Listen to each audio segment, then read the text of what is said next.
কিয়ামতের মাঠে যখন থাকবে সবাই ভীত, হাফেজদের মা বাবা তখন হবে সম্মানিত।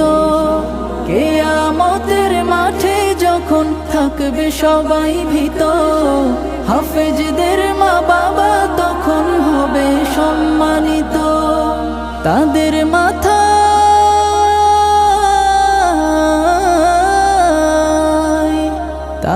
মাথায় নূরের মুকুট দিবেন রহমান, যাদের বুকের মানিক হলো হাফেজে কুরআন, হাফেজে কুরআন, হাফেজে কুরআন।